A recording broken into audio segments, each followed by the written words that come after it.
Hi, this is Johnny and welcome to my YouTube channel. Ngayon po ituturo ko sa inyo kung paano tayo magkaroon ng online account sa SSS. Kung miyembro na po kayo ng SSS at wala kayong time na mag-inquire sa mismong branch ng SSS, pwede mo na itong ma-monitor kung naghulog ba talaga ang ating mga employers sa SSS natin. Or di kaya naman isa kang voluntary contribution or self-employed contribution at gusto mong makita ang iyong SSS updates. Paano ba tayo magkaroon ng online account na kahit hindi mo na kailangan pumunta sa SSS branch para magpa-register? Yun po yung pag-uusapan natin ngayon. Pero bago po ang lahat, make sure na meron na po kayong SS number. Kung wala naman, pwede kayong magsadya sa kanilang branch, any branch po, para makapag-apply.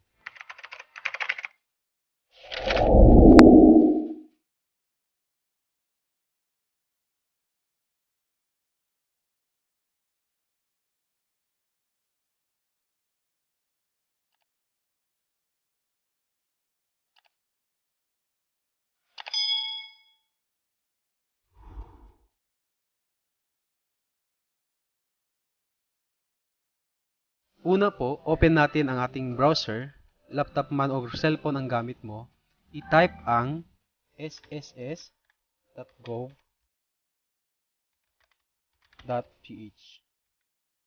Then enter. Ayan po, may unang lalabas po na ganito. Ayan, so I'm not a robot. So i-click lang natin to. I-select daw natin yung traffic lights. Then verify. Ayan, then submit. Ayan. So dito guys, itong portals, so ang pipiliin natin dito is yung member. So i-click lang natin itong member. Ayan. So since bago pa lang tayo, so magre-register tayo ng account natin dito sa online. Ayan. So i-click natin itong not yet registered in my.sss. Click natin. Ayan guys. So dito, sabi dito reminders. So pwede mong basahin ito guys. Ayan. Para alam natin kung ano yung mga hinahanap nila, yung mga requirements. Ayan. Kung nabasa natin yan, so click lang natin to. I certify. Then proceed. Ayan guys. So ito yung lalabas. Ayan, sabi dito, please select one information as reported to SSS to register. Ayan, so isa-isahin natin para mapakita ko sa inyo. Dito sa saving account number, ayan, kung mayroon kang nilagay na bank account nung nag-register ka, so pwede mong gamitin to. O di kaya naman, mobile number, ayan, then UMID card, tapos yung pang-apat, employer ID number, kung alam mo yung employer ID mo, ayan, so pwede rin to. O di kaya paid payment reference number, SBR number, payment receipt transaction number. Yan. So, unahin natin ito. Papakita ko sa inyo isa-isa yung saving account number. Yan. So, click lang natin ito guys. Yan. So, dito may mga required field na kailangan nating fill upan. Ayan. So, dito sa baba guys. Ayan. So, hinahanap niya yung saving account number, Citibank cash card account number. So kung ano yung na-register mo dun sa nung nag-register ka sa SSS, dapat yun din yung ilalagay mo dito. Ayan. Tapos ito, fill upan mo lang to, then accept mo lang yung term of service nila, then submit. Ayan. Then back natin. So sa mobile number naman, ayan, so ito naman yung itsura niya. Actually, pares lang din naman. Ang pagkakaiba lang nila dito sa baba. Ayan, so ito naman kasi ang pinapa-enter niya dito is yung mobile number mo na nakaregister sa SSS mismo. Ayan, tapos i-type mo lang to. Ayan, then i-accept mo lang yung terms of service nila, then submit. Ayan, UMID card. Click lang natin. Yan, so same lang din yung hinihingi niyang information dito. Yung kakaiba lang dito sa baba. Yan, UMID card PIN code. Yan, so dapat i-enter mo dito. Then mayroon dito na nidagdag. Ayan, mother's maiden name reported in the E6. Ayan, nung nag-apply ka ng ng E6, ayan, kung ano yung nilagay mo doon, yung mid card. So, username, last name, given name, then middle name. Then, enter mo lang to. Tapos, click mo lang yung accept the terms of service, then submit. And dito naman sa employer ID number, ayan, same lang naman guys. Ang pagkakaiba lang nito yung sa baba. Ayan, kasi ang hinihingi niya dito yung employer ID number. Ayan, so dapat alam mo yung employer ID number mo. Ayan, so pwede mong hingin sa sa employer mo kung ano yung employer ID number nila. Then i-fill up mo lang to, tapos click mo lang yung I accept the term of service, then submit. Ito naman paid payment. Ayan, so same lang din.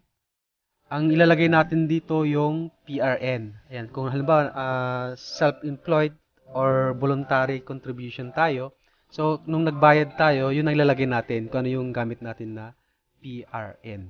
Ayan. Or SBR number or payment transaction number. Ayan. So pilapan lang natin to, then click lang natin yung accept the terms of service, then submit. Pero ang ituturo ko sa inyo guys, itong mobile number registered in SSSS. So ito kasi mas madali. Ayan, kung mayroon ka naman card na yung ID card na ini-issue ni SSS, so pwede itong UMID card din. Mobile number registered. Ayan, so fill up lang natin to guys. Ayan, required field. Supply the following information as reported to the Social Security System. Ayan, yung SSS number mo. Ayan, so kaya sabi ko sa inyo kanina, dapat mayroon ka ng SSS number. So i-enter mo yung SSS number mo.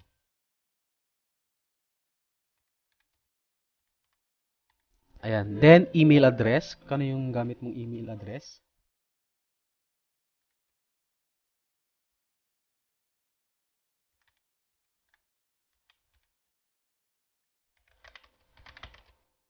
So confirm email address.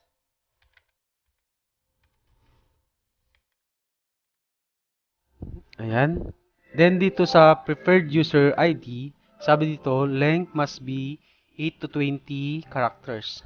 First character must be alphabetic. No special character except underscore, pwede rin underscore. Yan. So take note guys, itong natin dito sa preferred user ID, kasi ginagamit ko kasi yung name.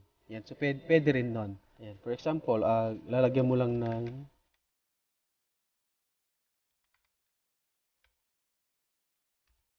ayan. Then ayan. Tapos, username or yung last name mo.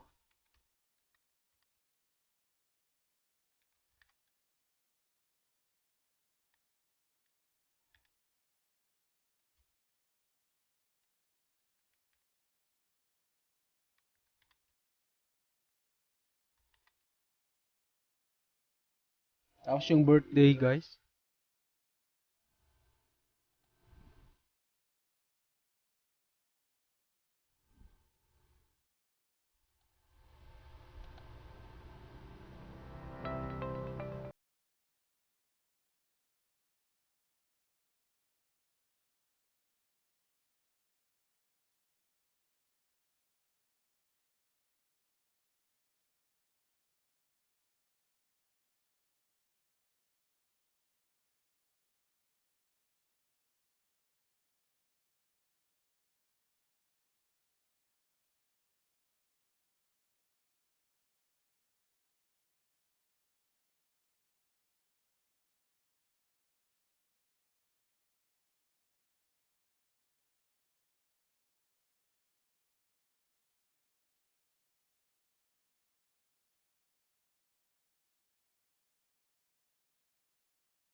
tintong clicking here. And so enter natin dito yung last 6 digit of your SSS number or CRN. Ayan, for example, ito yung SSS number mo. Ayan, 1, 2, 3, 4, 5, 6, 7, 8, 9. So enter lang natin itong 6 digit na last. Ayan, so enter lang natin dito. So 4, 5, 6, 7, 8, 9. Then click mo yung submit. And so dito guys, gagawa tayo ng sarili nating password o personal password natin. Ito yung gagamitin natin kapag nag-login na tayo dun sa website ni SSS. Yan. So sa password natin, kailangan daw, sabi dito, no special character and must be different from the user ID. So dapat magkaiba dun sa user ID na ginamit natin dun sa password. Yan. So sa password guys, pwede mong haluan ng capital letter, small letter, saka numbers. Once nakagawa na tayo ng password guys, so i-click lang natin tong submit. Ayun guys, so ilagin na natin yung ating account sa sss.gov.ph.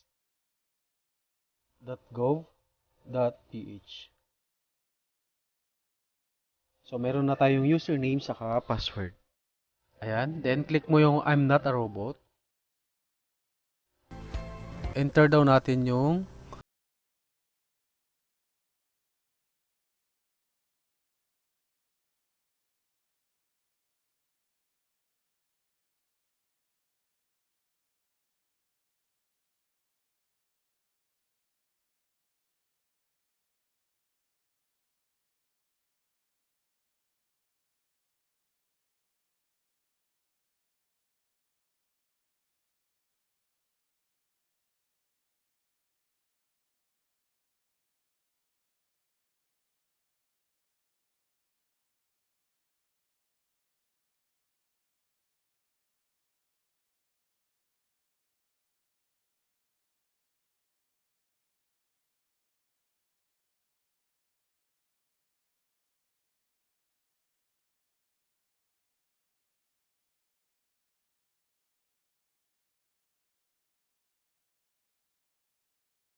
voluntary. Ayan. May ano kasi dito, OFW, voluntary. Since ako kasi voluntary, kung nasa abroad ka, pwede mong piliin yung OFW.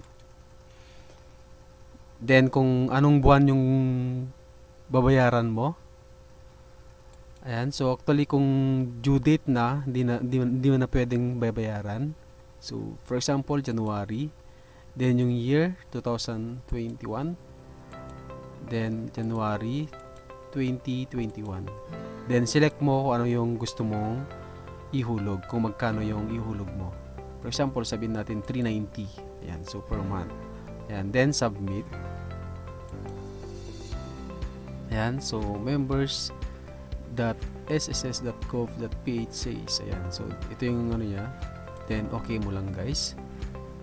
Ayan. So, ito yung ano mo, PRN number mo.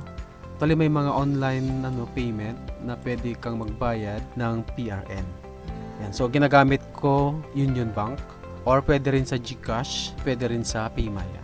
Then, dito guys, pwede ka rin mag-apply for loan, salary. Ayan. Apply for calamity loan. Ito naman, may requirements sila. Kailangan daw naka 2 years ka na, saka dapat yung 6 month tuloy-tuloy na may hulog. Ayan. Then, wala kang existing na loan. Ayan. Apply for pension loan. So, actually, makikita mo lahat dito, guys. So, pwede mo rin i-update yung contact info mo. Ayan.